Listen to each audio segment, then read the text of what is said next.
بسم اللہ الرحمن الرحیم، السلام علیکم، میں ہوں حمزہ اشرف اور میں ہوں صفیہ خان۔ شامل کرتے ہیں ہیڈ لائنز۔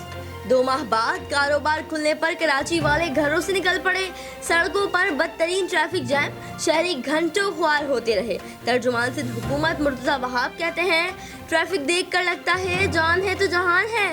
کاروبار بحال ہونے پر مختلف مارکیٹس میں بھی رش لگا رہا، SOPs کو نظر انداز کر دیا گیا۔ کمشنر کراچی نے تاجروں کو 2 دن کی مہلت دے دی۔ سندھ کے تمام تاجروں کا وزیر اعلیٰ سندھ سے اظہار تشکر۔ وائس چیئرمین سندھ تاجر اتحاد کاشف صابرانی کی CSN سے خصوصی گفتگو، بولے 45 دن سے زائد جب آج سے دوبارہ کاروباری سرگرمیوں کا آغاز کیا تو تمام تاجروں کے چہروں پر خوشی کی لہر دوڑ گئی۔ مزید کہا، ٹیکسز اور کرایوں کے لیے جو بھی سندھ حکومت اعلان کرے گی اس کے منتظر ہیں۔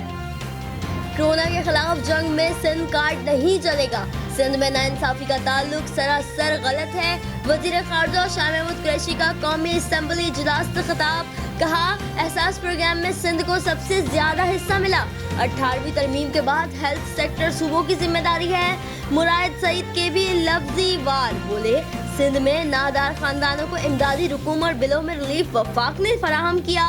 سندھ حکومت بتائے راشن کا پیسہ کہاں گیا؟ آپ کے خلاف کوئی الیکشن نہیں لڑنا، یہ عالمی وبا ہے اور مل کر مدد کرنی ہے۔ بلاول بھٹو کا قومی اسمبلی میں شاہ محمود قریشی کو کرارا جواب، کہا کاش عمران خان صاحب PTI کے ہی نہیں بلکہ پورے ملک کے وزیر اعظم بنتے، لیکن وہ تیار ہی نہیں۔ اس طرح ہم کورونا کا مقابلہ نہیں کر سکیں گے۔ کورونا کے معاملے پر سندھ حکومت اور وزراء کی کردار کشی کی گئی اور وزیر خارجہ 18ویں ترمیم کو نشانہ بنا رہے ہیں۔ ساتھ ہی طبی عملے کو حفاظتی کٹس نہ ملنے پر تنقید، بولے کیا ایسا ہو سکتا ہے کہ ہم حالت جنگ میں ہوں اور نوجوانوں کے پاس ہتھیار نہ ہوں؟ معاشی صورتحال اور عوامی مسائل کو دیکھتے ہوئے لاک ڈاؤن میں بتدریج نرمی کی۔ وزیر اعظم عمران خان کا کورونا کی صورتحال پر اجلاس سے خطاب، کورونا ٹیسٹنگ کے حوالے سے خدشات دور کرنے کی ہدایت، بولے علامات کی صورت میں عوام کو ٹیسٹ کرانے چاہیے، وینٹیلیٹرز کی دستیابی یقینی بنانے کا حکم۔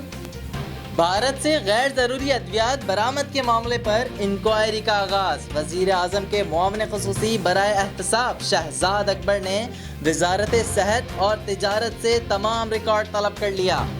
فی الوقت اتنا ہی۔ مزید خبروں اور اپڈیٹس کے لیے وزٹ کریں ہماری ویب سائٹ csnlive.tv۔ اس کے علاوہ آپ ہمیں فیس بک اور ٹویٹر پر بھی جوائن کر سکتے ہیں۔ دیکھتے رہیے CSN۔